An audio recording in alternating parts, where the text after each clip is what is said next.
Alors, dans cette vidéo, je vais vous montrer comment est-ce qu'on peut retrouver l'équation de Schrödinger par des considérations sur les opérateurs en partant de la mécanique classique.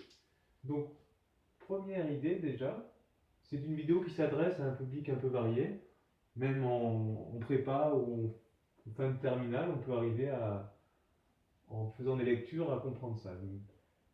Alors, en mécanique classique, la particule est parfaitement localisée et on peut écrire son énergie comme une somme de l'énergie cinétique, P carré sur 2m, hein, plus un potentiel. Alors, au lycée, 1 demi de mv carré, vous savez qu'aussi, de manière générale, c'est plutôt P carré sur 2m.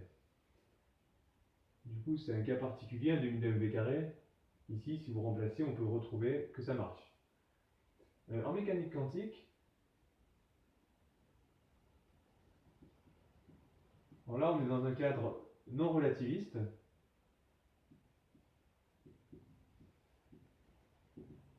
C'est-à-dire pour des particules qui vont pas très vite, hein, ce qui n'est pas vrai du coup en général en physique des particules. On n'utilise pas l'équation de Schrödinger, mais plutôt l'équation de Dirac. Donc en mécanique quantique, on peut même comprendre en terminale que si on a une fonction d'onde, il y a une double dépendance. Hein, lorsqu'on a une onde, on a une double périodicité spatiale et temporelle. Donc temporelle avec la période et spatiale avec la longueur d'onde. Donc on voit ça aussi en électromagnétisme. On peut dire que la fonction d'onde va être sous cette forme-là, exponentielle de I kx moins oméga t. Bon, moyennant quelques petits changements de variables, sachant que k égale 2pi sur lambda, e égale h mu, etc., et avec les relations de De Broglie, donc on trouve facilement que P égale h bar k, donc ça c'est même une définition, h bar c'est h sur 2pi, hein, et E égale h bar oméga aussi. Donc si je remplace ici le k par P sur h bar, je vais donc avoir I, donc ça va faire Px sur h bar,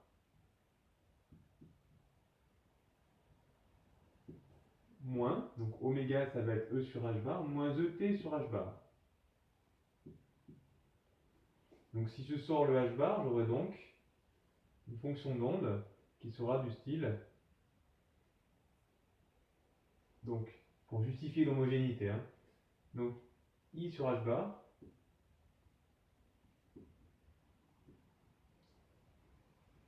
Px moins ET. Ok. Donc là on voit plus grand chose, donc je vais l'écrire un peu mieux peut-être.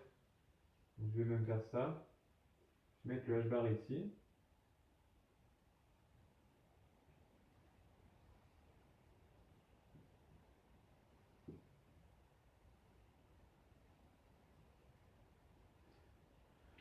Donc si je fais maintenant, donc, vous voyez que ça dépend de x et de t. Hein.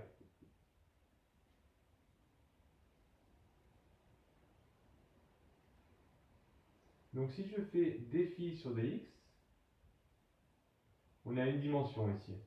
Ça va me donner ip sur h bar fois exponentielle, donc c'est-à-dire fois phi.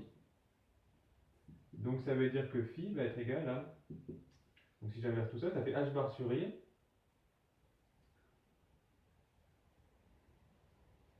donc pardon, p phi va être égal, je vais passer ça de ce côté, h bar sur i, dφ sur dx.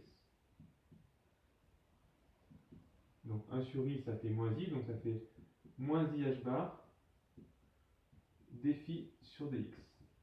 Donc en mécanique quantique, l'opérateur P, pour appliquer en fait quand c'est le mouvement entre guillemets à la fonction d'onde, il faut faire moins i h bar d sur dx.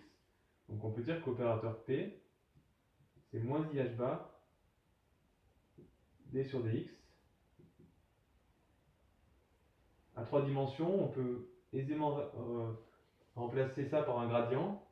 Donc P égale moins i h bar Alors là, on sait que c'est à 3 dimensions, pas la peine de mettre un vecteur, hein, c'est implicite.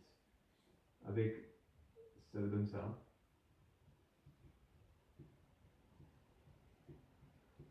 En cartésienne. Ok.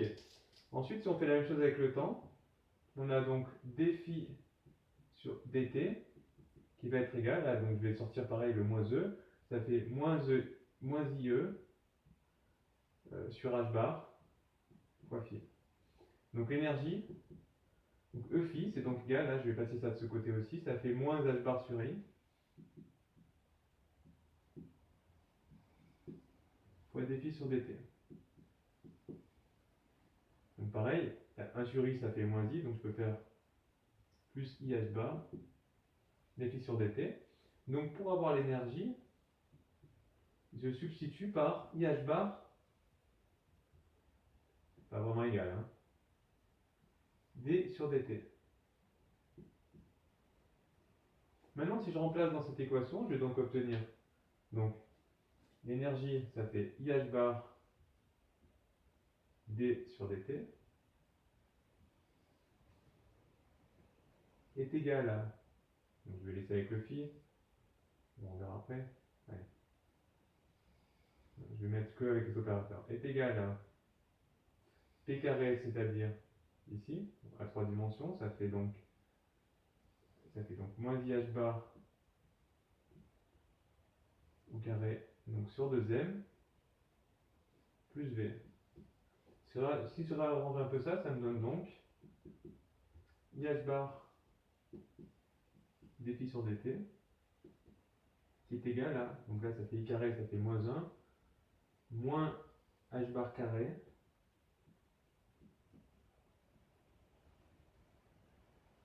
sur 2m, plus v. Voilà, donc on retrouve l'équation de Schrödinger, hein, sous forme d'opérateur. Donc cette équation-là, si on la rend relativiste, on obtient une équation de Klein-Gordon qui n'est pas satisfaisante. Donc Dirac a eu l'idée de, justement, de trouver une autre équation qui s'appelle l'équation de Dirac, qui est relativiste et qu'on utilise en théorie quantique des champs, c'est-à-dire la mécanique quantique pour des particules qui sont relativistes. Voilà, je vous remercie. J'espère que cette vidéo aidera certains étudiants qui débutent en mécanique quantique.